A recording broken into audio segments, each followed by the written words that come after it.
होता है blood vessels पे। अब हम बात करेंगे किस पे, अब हम बात करेंगे 13 जो मेजर क्लॉटिंग फैक्टर हैं, जो क्लॉटिंग फैक्टर्स हैं उन पे बात करेंगे। तो यहाँ पे मैंने आपके लिए स्लाइड प्रिपेयर किए है।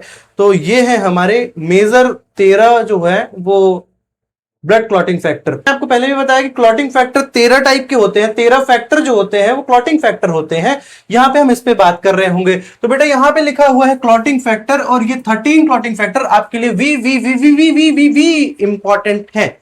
तो मैं इतनी बार वी इसलिए बोल रहा हूं क्योंकि यहां पे जैसे कभी 2 से पूछा गया, कभी प्रोथ्रोम्बिन पूछा गया, कई बार आपसे पूछा गया है कि ये कितना इंपॉर्टेंट है। इस वजह से मैं इसको कह रहा हूं वेरी वेरी 100 बार वी लिख लो, उसके बाद इंपॉर्टेंट लिख लेना। तो ये क्लॉटिंग फैक्टर इतने इंपॉर्टेंट हैं। ठीक है, आपको समझ में आ गया होगा। अब हम बात करते हैं ट्रिक के साथ। तो फैक्टर 1 से लेके फैक्टर 13 तक है।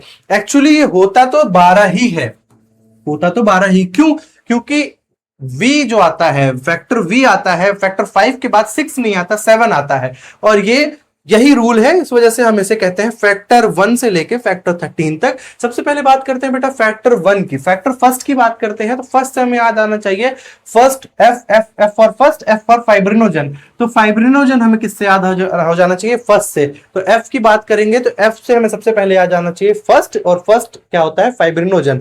फर्स्ट और लास्ट हमें किससे याद करना है? फाइब्रिनोजन, और यहां पे है फाइब्रिन। तो बेटा ये फाइब्रिन और फाइब्रिनोजन तो हमें पहला याद हो गया और दूसरा याद हो गया। सेकेंड फैक्टर की बात करें तो जो 2 नंबर का धंधा करते हैं बेटा, जो 2 नंबर के जैसे जो रेत का काम करते हैं, जो लीकर शॉप चलाते हैं या इन सब काम करते हैं, तो वो बहुत प्रो टाइप के आदमी होते हैं। प्रो टाइप के आदमी कैसे होते हैं? तो उनको हम कहेंगे प्रोथ्रोम्बिन। तो जो फैक्टर 2 होता है उसको हम कहेंगे प्रोथ्रोम्बिन। तो हमें फर्स्ट से याद करना है फाइब्रिनोजन, और प्रो टाइप सेकंड 2 नंबर का काम प्रोथ्रोम्बिन, तो हमें याद करना है प्रोथ्रोम्बिन। फर्स्ट है, हमें लास्ट भी याद करना है फाइब्रिन। फाइब्रिन की भी बात हम यहीं पे कर लेंगे। उसके बाद हम बात करें थर्ड फैक्टर जो है हमारा, तो बेटा 3 स्टैंड फॉर THR, 3 से स्टार्ट हो रहा है। तो यहां पे हमें टिश्यू थ्रोम्बोप्लास्टिन से हम याद करेंगे थर्ड को। अब जो फोर्थ के लिए हमें क्या याद करना है बेटा? कैल्शियम क्या होता है? कैल्शियम C1 2 3 4, Ca4 होता है। तो हम इसको याद करेंगे 4 से, याद करेंगे कि 4 होता है कैल्शियम। 1 2 3 4, 4 है, तो 4 से हमें कैल्शियम याद करना है। तो ठीक है बेटा, Ca2 कैल्शियम हमें याद हो गया। अब 5th और 6th को एक साथ याद करना है। तो जो 6th है, 6th तो होता नहीं बेटा, मैंने आपको पहले भी बताया 6th नहीं होता, यहाँ पे डायरेक्ट 7 होता है। 7 को क्या कहते हैं? 7 मतलब 7 टुगेदरनेस। तो बेटा मैं ये कह रहा हूं कि अगर आप फार्मा जंक्शन से जुड़े रहोगे, हमारे अपडेट से जुड़े रहोगे, ये जो वीडियोस देखते रहोगे, तो आप क्या रहोगे? स्टेबल रहोगे। तो 7, अगर हमारा फैक्टर 7 जुड़ा रहेगा, हम अगर साथ रहेंगे, तो आप क्या रहोगे? स्टेबल रहोगे। और अगर आप हमारे अकेले छोड़ोगे, 5th आप अकेले अगर आप जा रहे हो, तो आप ढीले पड़ जाओगे, आप लेबाइल फैक्टर कहलाओगे। तो हमें याद करना है कि अगर मेरे साथ आप रहोगे तो स्टेबल रहोगे, अगर आप किसी और के साथ गए तो आप ढीले पड़ जाओगे, लेबाइल फैक्टर आ जाएगा। ठीक है, 8 की बात करें, 8 के लिए मैं कोई ट्रिक नहीं बना पाया हूं, एंटी हीमोफिलिक फैक्टर याद कर लेना। अब बात करते हैं 9। अब रात के 9 बज गए हैं, पार्टी अब होगी, है ना? दिन तो पूरा बीत गया। तो अब 9 की अगर बात करें तो 9 बजे भैया दिसंबर में क्रिसमस पार्टी है। 9 बजे जो दिसंबर है उसमें क्रिसमस पार्टी है। और क्रिसमस पार्टी में क्या होगा? क्रिसमस पार्टी में सेंटा क्लॉज तो बाद में आता है, वो तो 12 बजे रात आता है। और 9 से लेके जो हमारे पास 11-12 का समय है, तो उस पर क्या करेंगे? तो 9 से बाद जब 10 आएगा तो 10 में हम एक पावर ड्रिंक लेंगे। पावर ड्रिंक क्या होती है भैया? माउंटेन ड्यू की मैं बात कर रहा हूं, डर के आगे जीत है। अगर हम पावर ड्रिंक पीते हैं तो यहां पे हम बात करते हैं पावर फैक्टर की। जो 10th होता है, फैक्टर 10 होता है, वो हमारा पावर फैक्टर होता है। 11 की बात करें तो प्लाज्मा थ्रोम्बोप्लास्टिन। तो 11 जब हम उसके बाद फिर पावर फैक्टर के बाद हम प्लाज्मा थ्रोम्बोप्लास्टिन उसको याद करेंगे। 12 के बाद 1 घंटे के गैप के बाद क्या होती है? जो पावर फैक्टर है वो अपना काम करती है। पावर फैक्टर काम करती है तो हम एक दूसरे को हक करने लगते हैं। तो हैगमैन फैक्टर क्या होता है? 12 बजे सेंटा क्लॉज भी आता है और 12 बजे हम एक दूसरे को हक करने लगते हैं। और बेटा यहां पे हम उसको कहेंगे हैगमैन फैक्टर। और जो 13th वन है उसको मैंने आपको याद करा है फाइब्रिन से। तो फर्स्ट और लास्ट आपको याद करना है, फर्स्ट फाइब्रिनोजन और last one is fibrin. Second से हमें याद करना है कि जो 2 नंबर के लोग होते हैं, बेटा वो प्रो टाइप के होते हैं, उसको हम याद करेंगे प्रोथ्रोम्बिन।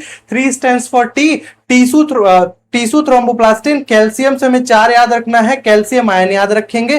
5 से और जो 5 और 7 है, तो मैंने आपको बताया कि 7 मेरे आप साथ रहोगे बेटा तो आप स्टेबल रहोगे, मेरा साथ छोड़ोगे तो लेबाइल हो जाओगे, आप लूज हो जाओगे। 7 के लिए 8th के लिए मैंने बताया एंटी हीमोफिलिक फैक्टर याद कर लेना है। 9th वन के लिए क्रिसमस पार्टी होगी, 10 बजे आपको पावर ड्रिंक दी जाएगी, 11 बजे आप प्लाज्मा थ्रोम्बोप्लास्टिन याद करना है, 12 बजे आप एक दूसरे को हक करने लगेगो, और जो 13 होगा वो फाइब्रिन होगा। तो मेरे हिसाब से यहाँ पे क्लॉटिंग फैक्टर भी मैं आपको बहुत अच्छे से समझा चुका हूं। अब हम बात करेंगे किस पे बेटा, अब यहाँ पे ऑलमोस्ट हमारी बातें हो गई हैं, अब थोड़ा सा ही पार्ट बचा हुआ है, 10-15 मिनट का लेक्चर और बचेगा। अब हम बात कर रहे होंगे क्लॉटिंग फैक्टर, हम बहुत अच्छे से, लेकिन अगर क्लॉटिंग फैक्टर से एक रिलेटेड, मैं आपको एक क्लॉटिंग फैक्टर से रिलेटेड एक फैक्ट और बता देता हूं जो कि आपको प्रो बना देगा। आप 2 नंबर का काम करने में मजबूर नहीं होगे, आपको वैसे ही प्रो बना देगा। तो बेटा अगर हम 5, 6, 7, 8 एंटी हीमोफिलिक, क्या मैंने बताया आपको, एंटी हीमोफिलिक, अगर इन भाई साहब की कमी हो जाती है, इन भाई साहब की कमी हो जाती है, ये बहुत ही इंपॉर्टेंट है। अगर इस फैक्टर की, खैर हर फैक्टर का एक काम है, लेकिन यहां से एम्स फार्मासिस्ट में क्वेश्चन पूछा गया था, अगर हम फैक्टर जो हमारा 8th फैक्टर है एंटी हीमोफिलिक फैक्टर, अगर इसकी कमी हो जाती है तो इसको हम कहते हैं हीमोफीलिया। हीमोफीलिया, हीमोफीलिया, इसी को हम कहते हैं रॉयल डिसीज।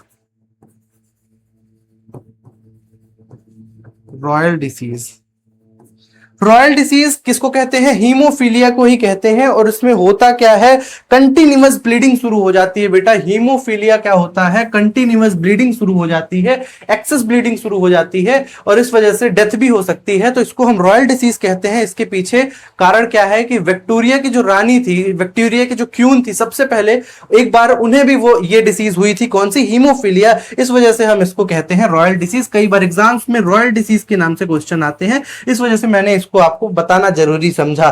तो सबसे पहले ये सोन किसमें हुआ था, सबसे पहले ये दिखा था विक्टोरिया की जो क्वीन थी, इस वजह से हम इसको रॉयल डिसीज कहते हैं।